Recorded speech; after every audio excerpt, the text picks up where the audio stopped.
Hello, everybody. This is Austin Carr. Welcome to another episode of the Greenlink podcast. I'm joined here today by Miss Olivia Goral, our Chief of Staff. Welcome, Olivia. Thanks. Yeah, I'm glad to be on again. Thank you for joining. This is our second podcast together, or third? I don't remember. Third. The second one we did in a group with two of our sales reps. Yep. So you were on episode 1 and 2, and then now we're on episode, 8 or 9 or something like that. Yeah. So we're getting some momentum here. We're getting busy on the podcast. Yeah, I appreciate that. You always handle all the coordination for me and getting set up, making sure I'm here, and then we've got a guest with us, and so that's great. Yeah, I appreciate it.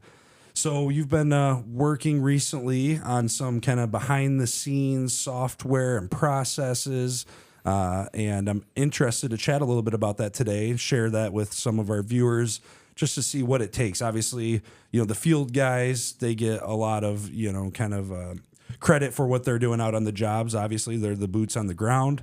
And then our sales guys are on the front end and they're building those relationships. Mm-hmm. But there's a really big piece in the middle. And you're a huge part of that, obviously, on both the solar envelope and HVAC side. There's a lot that happens there to make sure that those projects are successful, that our customers, that we're aligned on the expectations of what's going to happen on the project, that they're communicated with, that the guys are prepared when they go out to the job, and that they know what they're going to do out there. It takes a lot, and I'm interested to kind of hear a little bit, from your side of what that looks like and what this project is you've been working on. Yeah, so I think it's like an ever-changing situation, operations and trying to put things in place for all of the teams to be able to work together. It's ever-growing. Every day someone comes up with something that could be implemented that's going to improve the efficiency of our workflows. But I would say when I started with you 4 years ago and we were so small, it was really easy to just communicate amongst the 6 of us. Right, just shout across the office. Right, what was going on, or call the couple guys that were out there doing the job. And now we have 65, and it ranges from the crew, the boots on the ground. There's customers involved, and then there's people in the office that handle all sorts of things. On the solar end, you have one person that's fully in control of permitting and processing incentives, but someone else is the service tech and somebody else is the communicator to the customers. And so as we've grown, we've really needed to put in place platforms and tools that we can all use for project management and all understand what's going on. Yeah. So even until recently, I would say our tools that we were using were really only benefiting like one person in that orbit of 10 that or needed. Like one segment of the team. Like sales had their own software and situation, and they got all their notes there, but then production takes over and they're like, okay, it's a blank slate. Where are we at? What are we doing here? Exactly. And then the crew too, we have a bunch of notes because our customer success people have communicated with customers, but they don't have any knowledge of what's going on out there, who this customer is, or to watch out there for their dogs or anything. Yep, all the little notes that come with it. Yeah, so this project I've been working on lately are their boards where we manage our projects, but the hope is that everybody will be able to function out of the same 4 boards, depending on the type of the project, and all collaborate within that so nobody misses anything and everyone's always on the same page. So that's been a big project. And then over the years as well, we've had these softwares that just weren't, like some of the crew, I guess everybody in life, learners learn and understand differently. Some people are visual learners. Some people like it written. Some people like it verbal.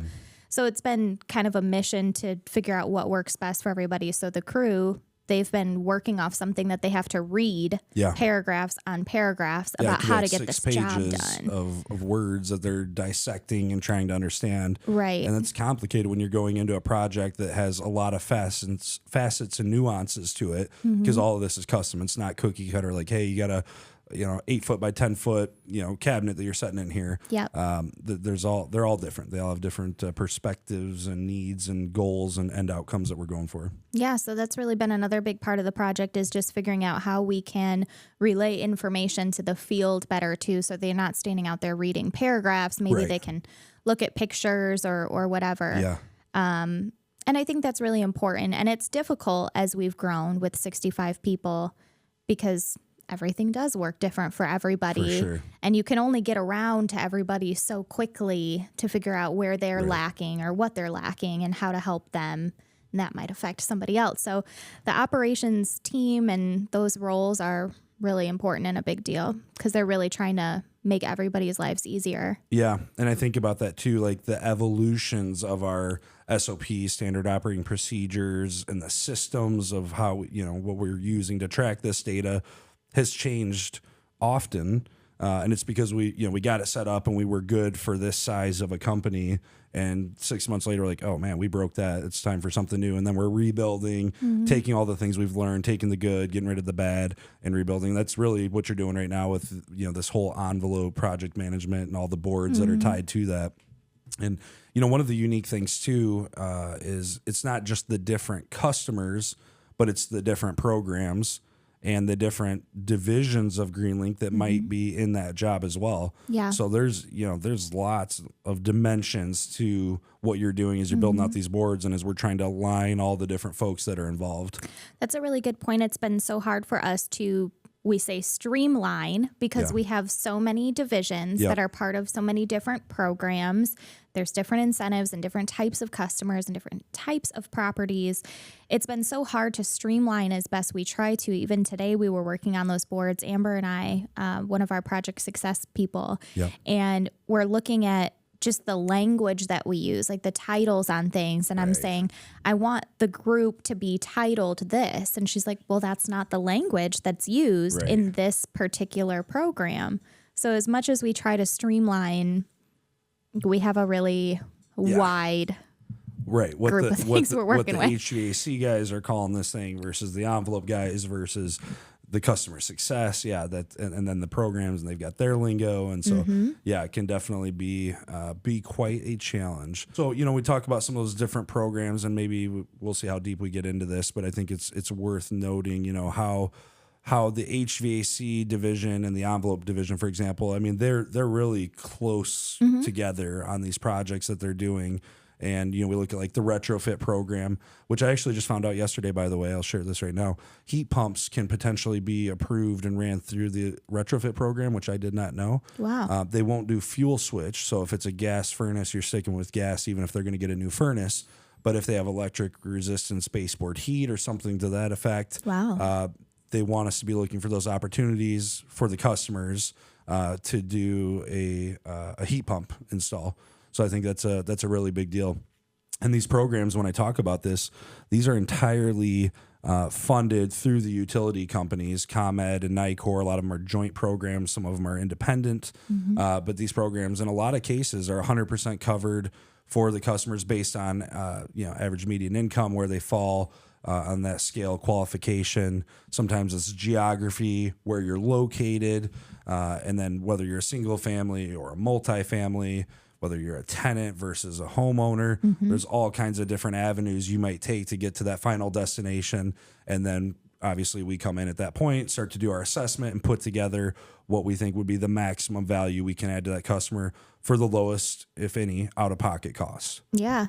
And on top of talking about just Greenlink growing and changing, these programs every year also grow and change. Yeah. And so even if it's not something you qualified for this year, or you felt like it wasn't a good fit or a good time, I mean, the next year it could be back and better than ever and have even more things. It's just, they're always growing and changing too. So we always have to change the way that we're managing those projects and implement new things. Like you giving me that piece of information, that means tomorrow I need to let our assessors know that that's a new thing to look for. And that's happening every day. But I think one thing that I've learned in this role, and just as I've gotten older and everything, but specifically being at Greenlink with our people, is that not everything can be my baby. Sure. Like just because I nursed it into this beautiful thing, it's going to change. It's going to grow and change. And you just kind of got to let it go and do what's going to be best for everybody. Yeah.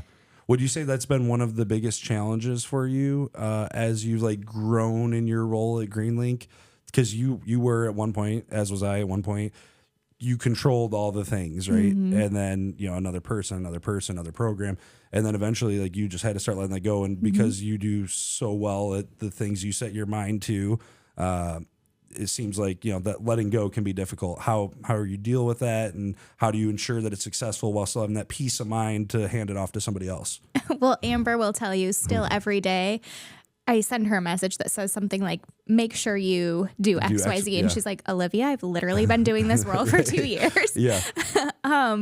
So I think just knowing when it was so small and it was just us, yes, we had the control, but like we cannot do everything, right, especially now that we're larger. And we have a really great team, and we've been able to bring in people that we trust with the role. Amber took that old role from me, and she's built upon it. She does 5, 6, 7 more things than I ever did in that role. Yeah. And she does a really great job at it. And I think learning to trust others to be able to carry it home, and knowing that if something goes wrong, it's okay. Everything is fixable. Yep.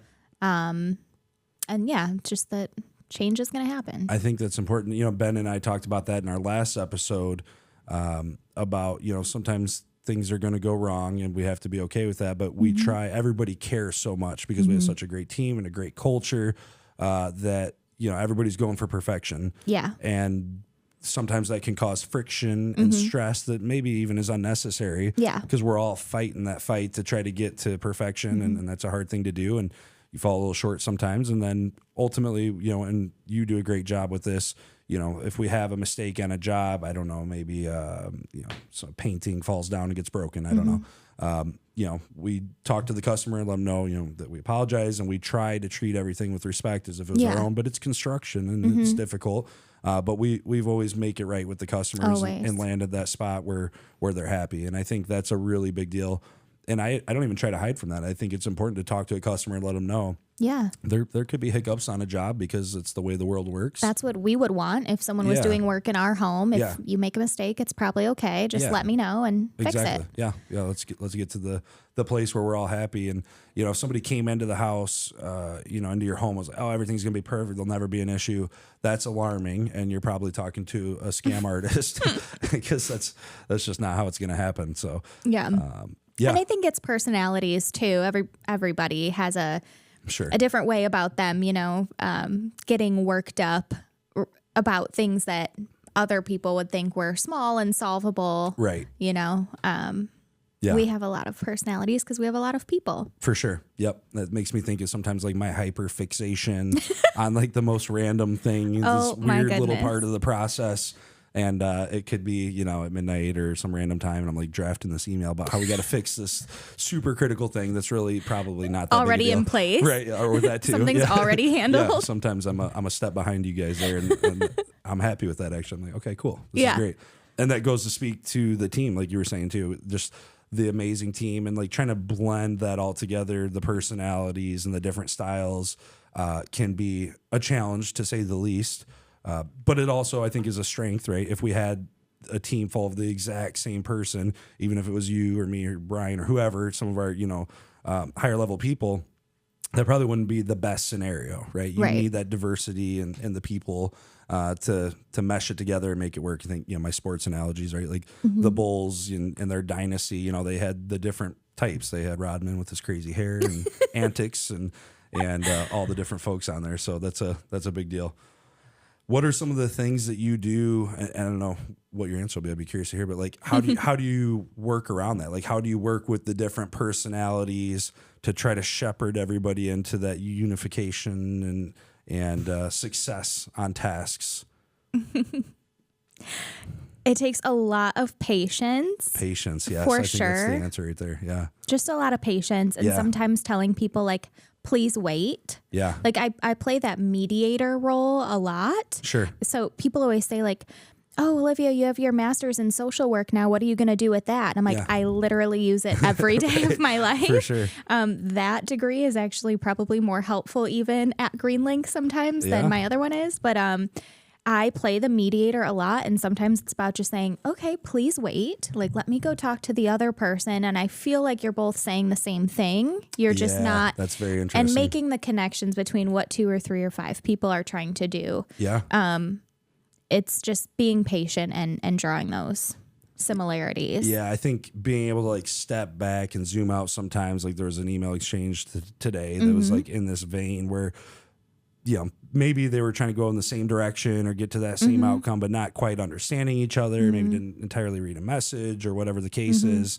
And then as a person not in the weeds on that particular task, you can step in and be like, well, you guys literally just said the same thing. You just spelled it differently. Right. Or what's the problem here? And we can work through that. So I think that's interesting. But, at the end of the day too, we talk about, kind of how we're like a little work family and things like that, which I believe. And, so we might bicker with each other as we're fighting towards the same outcome. But, if somebody else stepped in or is coming against us, we stand up and, again, unify towards that common goal. And I always think that's cool to see when we have hurdles or obstacles to come together and hit that goal is always a really cool thing. Yeah, I would say, too, just being one of the only people that have been there since our growth is that I know everybody so well. I know their personalities, whether I love those personalities or not, or whatever. I know everybody so well, and I really do understand who they are as people and what they bring to the table. And so that helps too when we're dealing with a situation between staff or whatever. Is just that I know them and I know what their intentions are and aren't, and I can kind of reassure the other person that I think what they're understanding isn't accurate. Yeah. That makes me think of, this two words that have been high in my mind when I talk to people and maybe do performance reviews and quarterly things like this, is intent and attitude. I think that's so critical. Like, what is the intent behind the action that somebody took, and what's their attitude like? If somebody has a really terrible attitude, that's going to carry over and just, it's really toxic for everybody. Nobody wants to be around somebody that has a bad attitude, even if they're a great, a player, that they're really good at what they do. But if the attitude is not there, that makes it really, really difficult. And at some points, you just got to say, this is not a good fit for the culture that we're building here.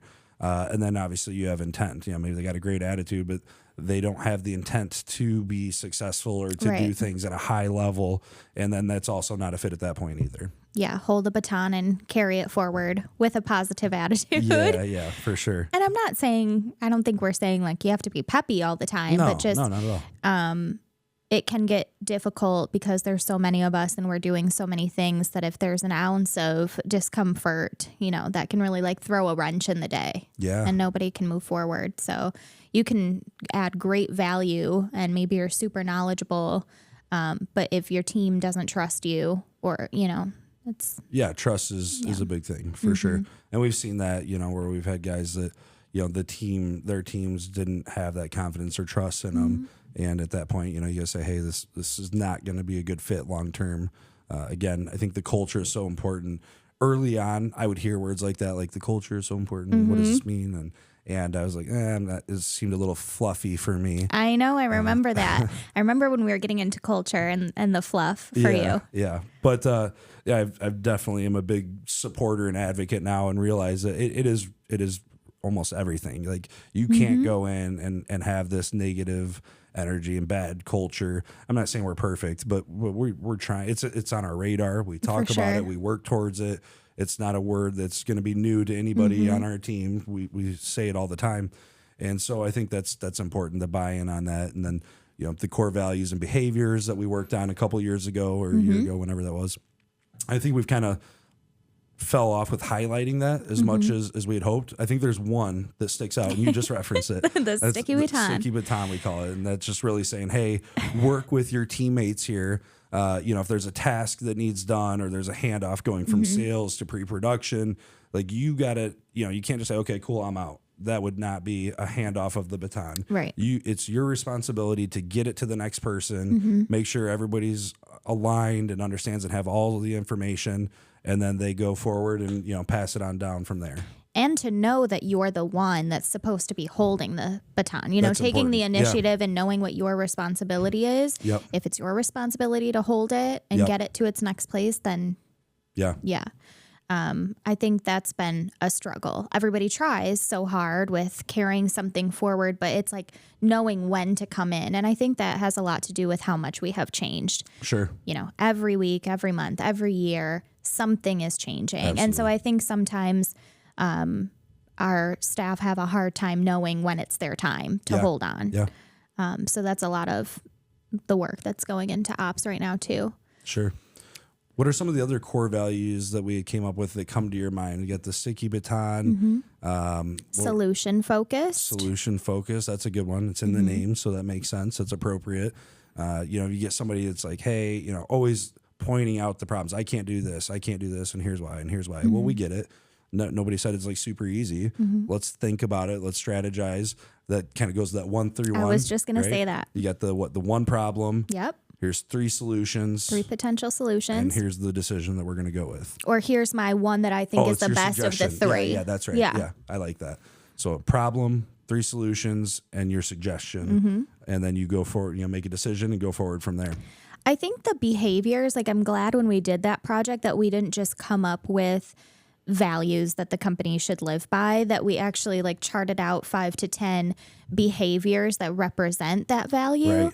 Because I feel like we do talk about those. Like we might not feel like we're talking about the values a lot, but we do talk about those behaviors every day. And they just happen to be underneath one of those values.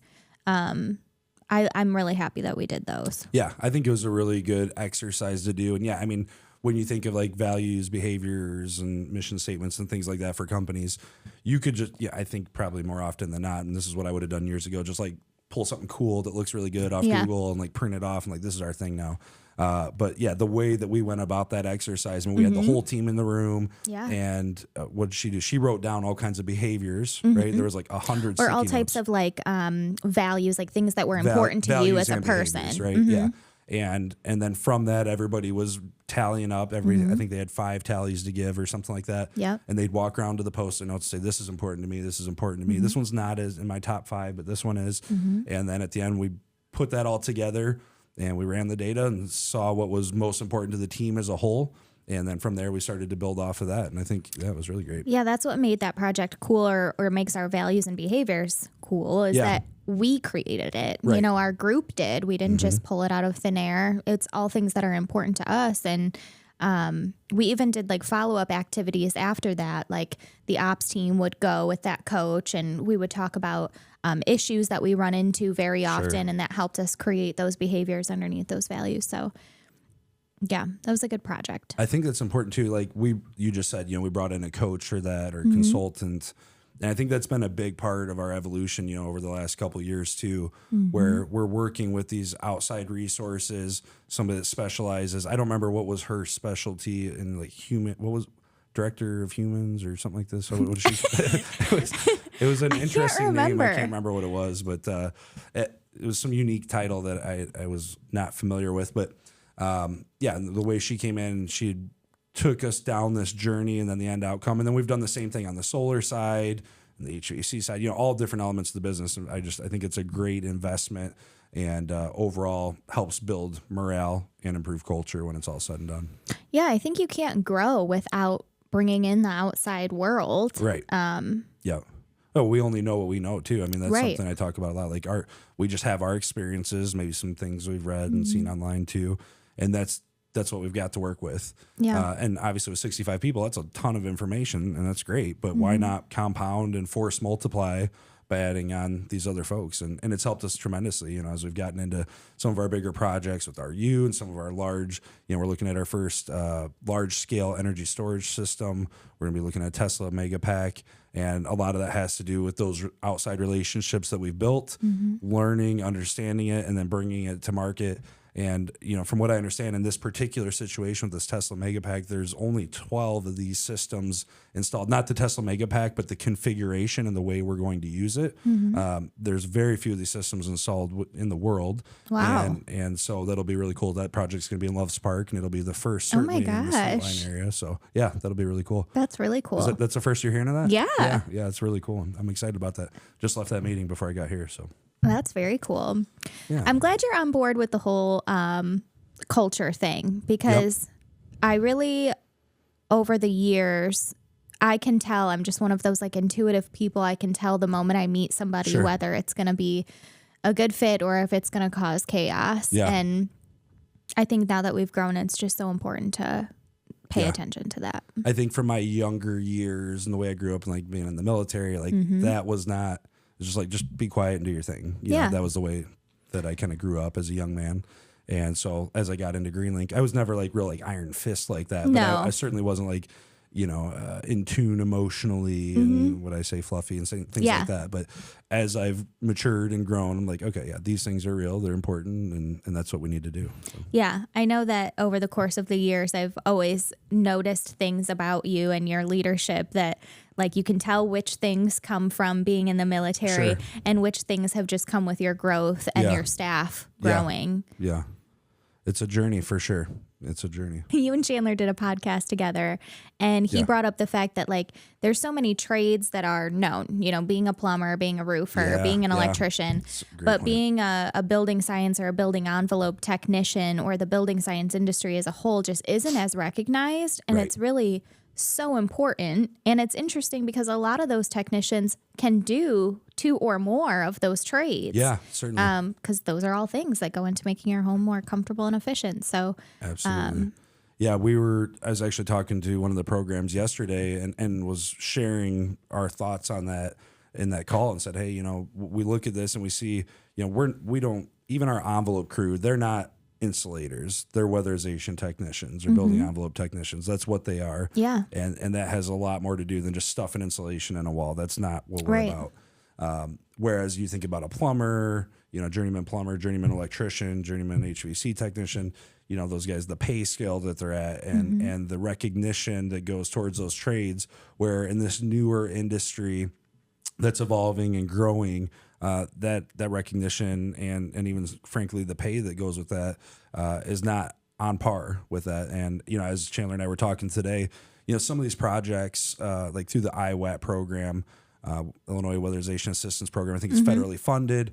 Those are prevailing wage projects. Oh, and so you go into a higher pay scale and prevailing wage. I didn't realize that. Yeah. And so on the program side, it's not prevailing wage. And frankly, the margin is not there to go to that point. But we are looking at, maybe forming this third party entity where we can help to start advocate and develop and train building envelope technicians to go further in their career and then advocate on their behalf for, higher pay scales, more benefits and things along those lines. And so I think that's a big part of our future journey and the direction that we're going to be heading towards. And that's really exciting. I mean, that concept in itself could become, just a whole nother animal, but that helps drive forward, the ultimate goal of, reducing our carbon footprint and sustainability. So. And not even just like the trade roles or, the techs. It's also like all the people in office that could benefit from an additional training. Yeah. Like Amber that I was talking about earlier took my old role, but she actually did a BPI training with field technicians last year. And she knows way more now than I ever did in that role. Yeah. Sometimes I hear her on the phone just spewing things that she learned in that training and what she knows about building science. And it's so impressive. Yeah. And so I think it's really important for us to move in that direction just for the growth of everybody at our company. The company, the industry, and the world, I would say. And, you've got kind of 3 or 4 layers there. You've got energy auditors, right? And energy auditors are few and far between too. In a lot of cases, to find an energy auditor, you're going to go to a third-party company, and they're like a one-man shop, and they started their own situation. They've got their testing equipment, got their certification.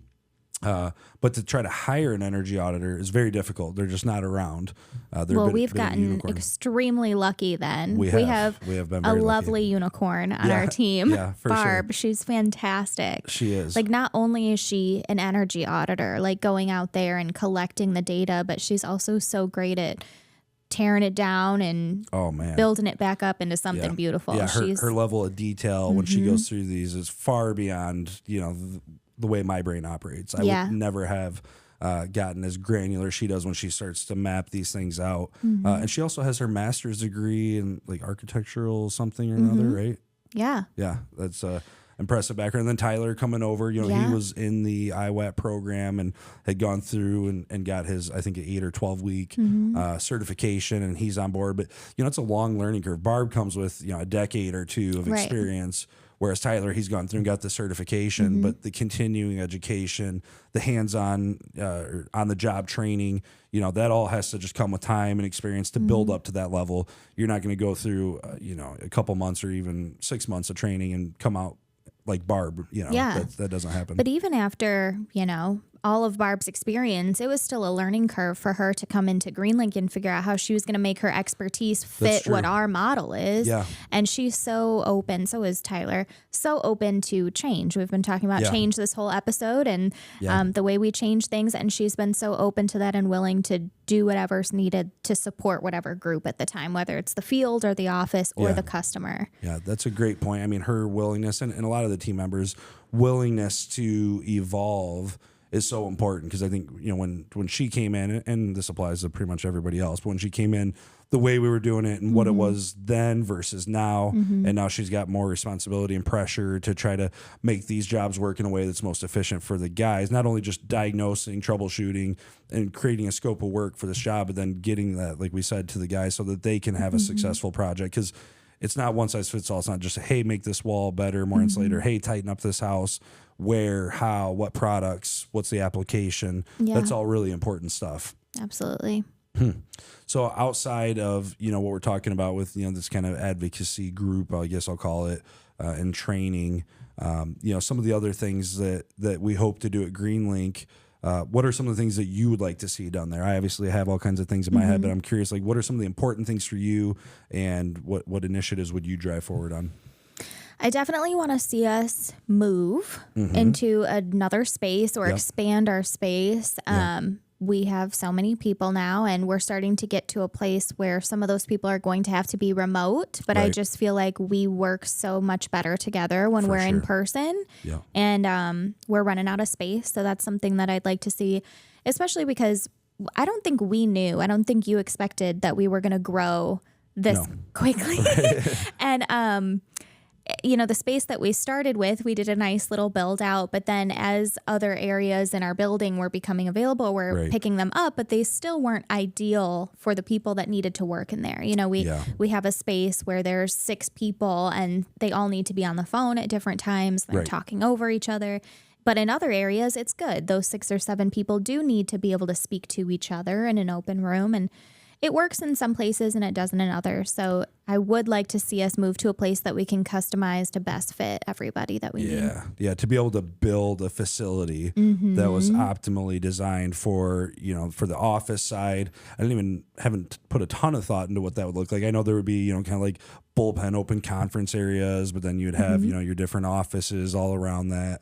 I know that around the same time we would be starting Greenlink Interior Design Solutions, and that would be my division. There you go. And I would get to do the whole space. I know you would love that. I would love it so much. Would be fun. But another thing I think of is just, and this is something we've been working on, ironically, for 4 years, is consolidating how many tools and softwares we have. And we have attempted and attempted, and it seems like every single time we try to start a project where we're going to get rid of 2 softwares or 2 tools, we actually just end up adding 2. Yeah, that is definitely the way it goes. We use a lot of tools and platforms, and in the future, it would be really cool if we could either design our own that did everything we needed it to do. Enterprise software, that would be phenomenal. Yeah. Or find a solution that, you know, took our 7 or 8 tools down to 2. Yeah. Consolidation of the software. We always say we're very technology driven, certainly for a contractor / developer type of organization. I think we're very rare in that way. I mean, nobody's got more spreadsheets than we do. I mean, we must have thousands of spreadsheets, and certainly, you know, 100 or so that we're operating off of throughout the week consistently between the different teams.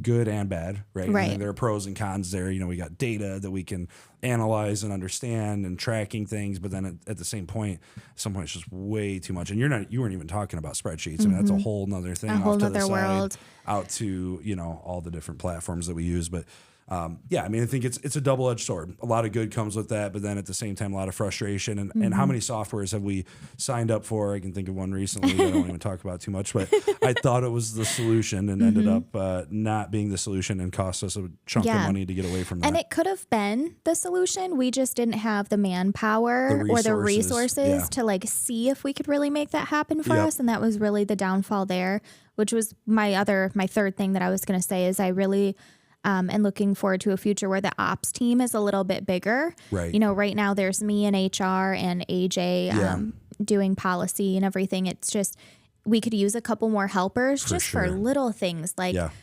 taking what we discuss in meetings and making something of that and doing something with it and managing our storage and our organization, because we have 65 people working out of a Google Drive. And as many times as you try to organize that and make it perfect, people are going to move things and copy things and delete things. And so I think having a bigger ops team where it's someone's sole responsibility to manage the organization of all of our data and content would be wonderful. That would be phenomenal. Yeah, that one I feel like is the closest and most reachable for us in the short term. And I agree with you. I think that's really critical. The ops team and operations, at least in the way we define it, I think every business structures that differently. But, we're so heavily focused on the sales and marketing, building that team, and they've got a really strong group on that side now. And then production and pre-production, all that, again, a lot of focus. And then ops, you guys are just left there, fighting and swinging and trying to keep up. Yeah, I mean, little things like where do we store the keys and who's responsible for the keys to the millions of vehicles that we have. That takes a process and a document and a training. And it's a lot. Yeah, you wouldn't think something as simple as keys takes time and takes energy and money, but it takes a lot of all of those things. And we've spent $6,000-7,000 on our key storage box and all the hours and meetings and all the things that have gone into that. And we've had a great outcome from it too. I mean, I don't know how many times I'd come in and guys are looking for keys for trucks. So-and-so lost it. Now they've got to sign it out. We know exactly who has it, when it was last had, when it was lost, all the things. Yeah. And it's, again, the growth. We have so many people now, like the accountability has to be there. And accountability. Yeah. That's been a big thing, for me and I think for everybody, but accountability is a big one. And that key box situation is exactly, in that same vein of accountability. So, and just without a policy or a process in place, then anybody new that you bring in or they switch roles or whatever, it's just a lot easier when there's a policy or a process in place. Otherwise, everyone's learning the same thing in a different way. And now it's happening differently. On that ops side, I mean, you are this person, but I hope for a person under you or beside you to help you with this. But just that policy person, they're just like working with the teams, they're documenting policies and procedures. Maybe they bounce around from team to team every other week or whatever the case is. And they're just consuming it, digitizing it, formalizing it, rolling it out, circle back around. And then that's a policy documenter / builder. But then I've also thought about a policy like auditor almost, meaning like, why are we doing the things we're doing? That's something, we've talked about that a lot, right? There was a recent example. I can't remember what it was. I think it had something to do with like Taylor and Kaylee and a financial thing. Yeah. I asked the same question actually again today, that same question about, why do they have two separate boards? They're on the same team. They work together. It's the same data, but they have two separate boards, one to each of them. And it's like, why? When you could just work out of the same board. Yeah. But that's been happening a lot as I've been working through these boards. And I think that has to do, again, with that quick growth. And then you get these legacy systems. But then over here, another group is being, building out the next version and evolution of that thing while the other one's still being maintained. And now you've got both of them happening simultaneously.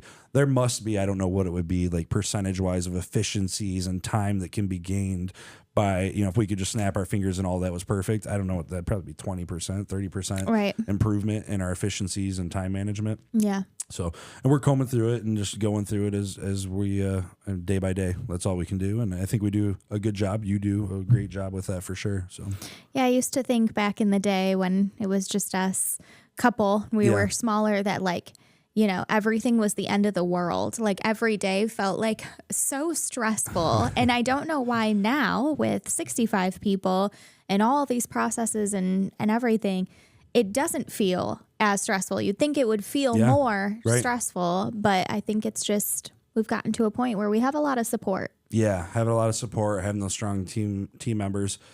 Ironically, I feel the same way too. Yeah, my days are way less, hectic and busy for all of us, right? We're all doing all these things. But it doesn't feel like the house is going to like crumble down beneath you. The sky is not falling. Yeah. Yeah, that's a great place to be. It feels like if something didn't happen or we didn't get it done that day, that it's okay. Like we'll get to it tomorrow. Yeah. We're still going to be here. Right. For sure. I don't know why it felt like back in the day, like, oh my gosh, if I don't answer this one phone call, then Greenlink is over. None of us get to come back tomorrow. Right. How many nights trying to catch up on the emails and still do this sometimes. But trying to catch up on the emails, and it's midnight, and I'm like, can't even think straight. And I was trying to send this email, I'm like, send the wrong thing entirely, you know?